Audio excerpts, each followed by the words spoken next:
roses. I just love, I don't know, because I'm familiar with it.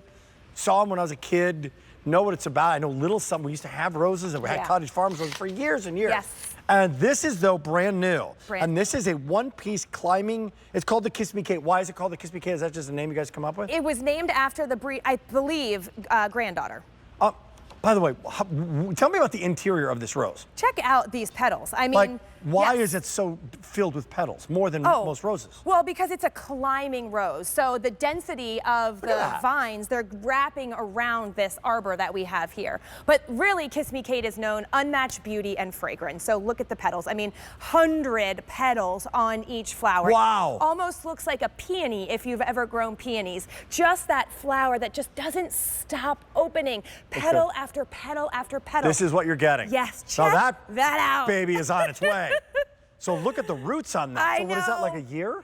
Multi-year. It could be between 2 to 3 years. That what we have done is we have been growing this rose for a couple of years, and when it is time to ship it out to you, we prune it back, dig it up, and which is the reason that we grow Bareroot, because you will have roses in 60 to 90 days.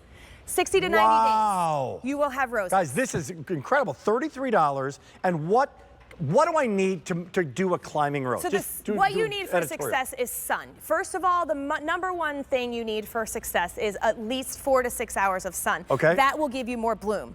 Number two, location, is you're going to need a place for this to grow. Kiss Me Kate can grow 20 feet. And I don't want to say tall, because if you want to have it grow along a fence, maybe you have a trellis on the side of your house and you want it to grow up the side of your house. Maybe you want to have it cover some unsightly, air conditioning unit. Like that. Yes. Maybe you have, a gateway. Or you want to create like a cage like you got here. Or you want to have a cage. Yeah, we have a metal cage in here, and so you can have it in a container. So maybe you do have a little neighbor. You have a little back patio and you have a neighbor. You can have some privacy, some color, some fragrance. I got a really strange question here, but if you put the size of the cage, does that, like a pot, does that limit how much it's going to climb? Yes, it will limit how much it's going to climb, especially if it's higher, it'll just keep on climbing.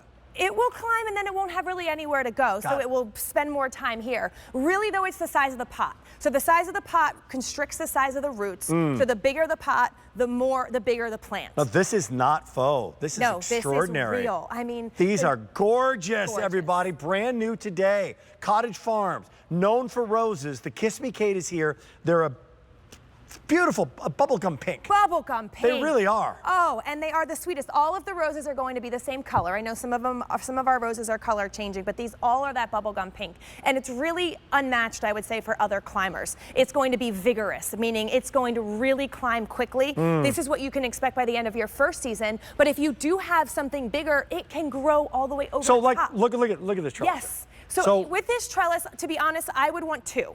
So I would want one on either side. And they just climb and meet each other? Because I would want the roses to be dense. By the time it got over to that side, it wouldn't be as thick. I would want it dense up both sides. Now, our rose bush, we had to cut back. Yes. Do you cut this back? You can cut it back. Someone just asked me today, how do I prune my roses? Roses love to be pruned. They love to be pruned at the end of winter, very early spring. So around here, I cut mine right about now. Got it. And right about now. Yeah. Cut them.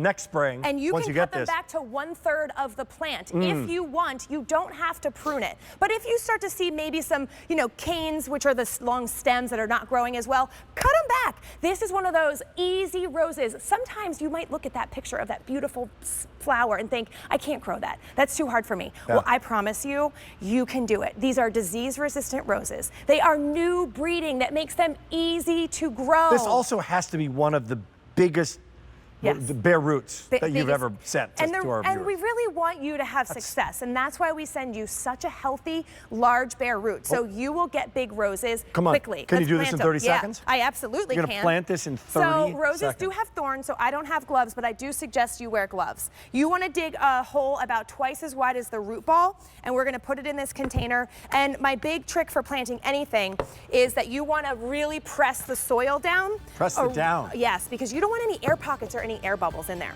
Why? It will create too much moisture, and then, what moisture means mold.